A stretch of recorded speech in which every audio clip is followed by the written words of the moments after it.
Well, we're discussing the national e-commerce draft policy. Is it a case of legislative overreach? If it does go through, we're joined by Amarjeet Chopra of KPMG, Abhiraj Behel of Urban Clap, Ajay Dua, the former DIPP secretary. We're also going to be joined by Mukesh Aghi to give us a perspective on how US companies are looking at these developments. But let me get wrap-up comments from each of you, and let me start by asking you, Mr. Dua, we've seen this, it's a draft, so there is time for more consultation to take place. Do you believe that the government should give this up altogether, or would you suggest some changes?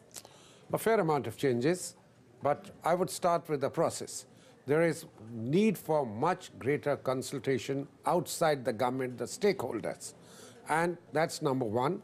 Second, the government must keep in mind that a retail policy has to be, and we are talking about B2C, retail policy has to keep the consumer at the heart, center of things, and not a few other e-commerce operators and saying level playing field for them. We want actually a better deal for the Indian consumer. And finally, I would say we need to keep in mind that there are some overall government's objectives. One of that is to attract more foreign investment into the country. Right. Second, while we want to protect our brick-and-mortar stores, the policy with respect to those multi-brand retail also has been evolving over time. Yes. So let's not get obsessed by saying that status quo, the policy of brick-and-mortar stores having to be kind of given protection. Right.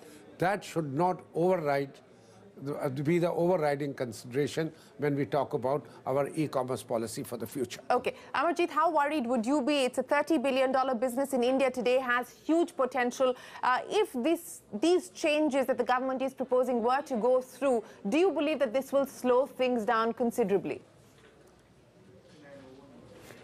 It might not slow down because the dynamism of Indian startup ecosystem has just started. I don't think it's going to slow it down. But the ability of funding is something which is going to create problem. Today, if I just look at Amazon, it is at $800 billion market cap. Alibaba at almost $500 billion market cap. Don't we want our don't we want our startups to reach that particular level? If we are going to put constraints around their growth, then what is the purpose of putting such a fantastic startup policy? I've been personally involved in the drafting of the startup policy with the government, giving them so many tax incentives, FDI incentives around funding, etc. If you are giving so much benefits to the startup ecosystem, by creating an e-commerce policy, I think you are actually negating the entire progress which we are making on the startup ecosystem. Okay. We talk about all these excellent programs which the government has started. We need to just keep pushing this agenda further and further. We need more money because the Indian investor is not sophisticated enough actually to start putting money in a loss-making venture today. So, therefore, in order to meet the funding requirement, we will have to go out. And for that, we need an ecosystem wherein a foreign investor feels comfortable that his money coming into India will not get stuck. And that's what we have to ensure. Absolutely. Yes, and speaking of funding, the government is saying in its recommendations that we need to create a facilitative environment for e-commerce enterprises to raise funds domestically, encourage Indian companies to invest in startups, raising caps on pension funds to invest in VCs, etc. I mean, this is prescriptive stuff, good in intent, but nobody is stopping Indian companies from investing in e-commerce companies today. The question is, how do you ensure that that in fact happens? And by putting in these restrictions, will you block foreign capital from coming into India? But Abhiraj, if the government is listening, what is your message?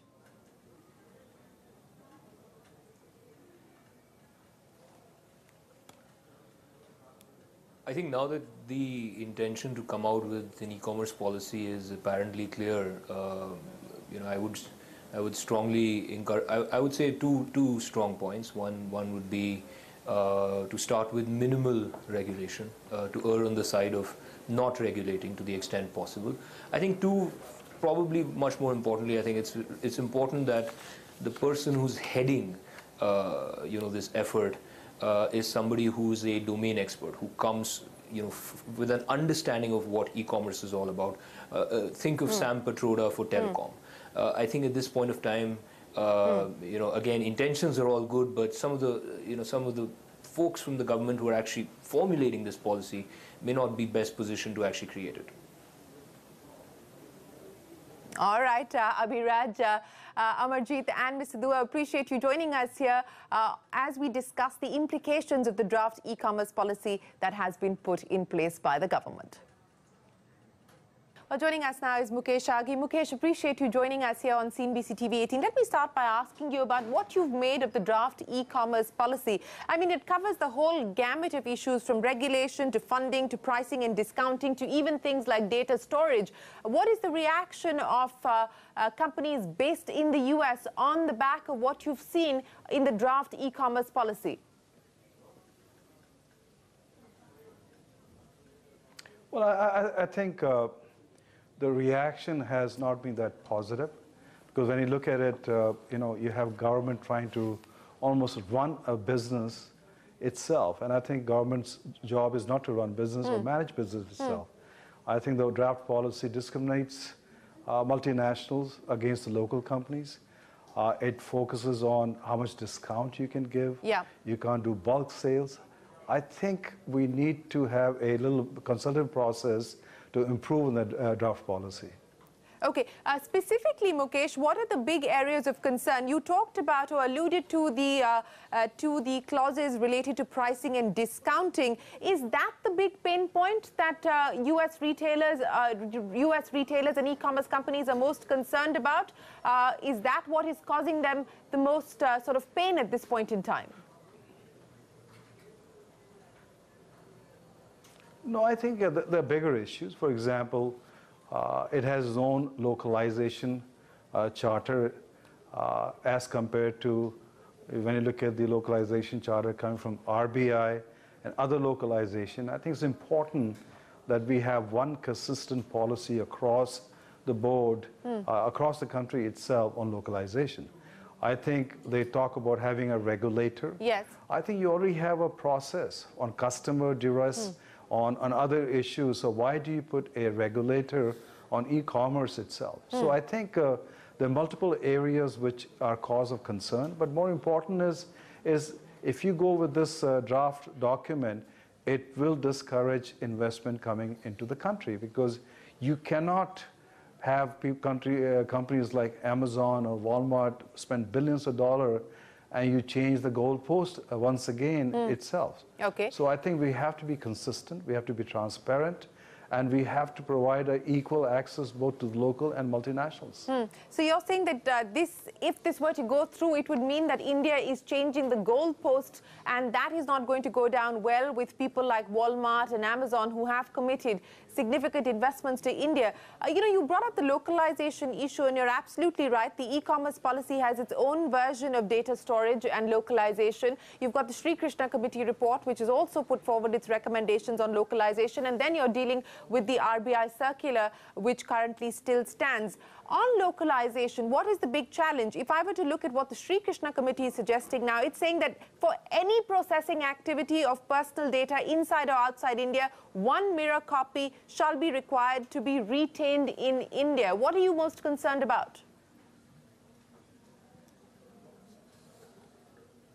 So I think you have to understand what is the issue here. The issue here is access to data, which should be easily available. There are multiple ways to provide that access. We're not saying that government of India has a sovereign right to have that access to data. We're not saying you should not have. I think you can look at something called Cloud Act in the US, where Indian government can sign an agreement with the US government, and you have access to the data on a local original source basis. If that is not appetizing, you can probably look at having some kind of a mirroring concept. Now, it does have an impact. If you look at Google Map, if you try to divide the data, then you don't get live coverage, instant coverage from that perspective. Or if you are in the fraud area, if you isolate that, then you're completely out of cyber fraud from a global basis itself. And I think if you lose a credit card today, in India within 2 hours of being charged either in London, Hong Kong, or other geographies, you want to be part of the global cyber security also. So I think we have to look at this carefully. We're not saying that the government should not have access to the data. I think there should be a consultative process within industry to address the issue itself. Okay. How concerned would you be now, Mukesh, that perhaps there could be challenges for the Flipkart-Walmart deal? It is a matter that's currently being looked at by the competition regulator. There has already been action in the court where the Swadeshi Jagran Manch and other affiliates and trade bodies claim that it's a violation of the FDI rules. Is there now a degree of nervousness and anxiety building up in the minds of foreign investors, specifically when it comes to these large retail transactions? Well, I think, when you have a company which is spending over $16 billion trying to enter the market and probably may have a few more $1 billion behind it to cover operational costs itself, they will be nervous. And I think you have to understand, it's not just one company. Then it sends a message to the rest of the companies also that, hey, is India the right destination for our investment itself? So I think where I'm coming from is India is still very attractive to US companies. They see India as a market which has provided a level playing field in every aspect. And if you keep on changing the role, then it does have an impact on FDI coming in. Okay.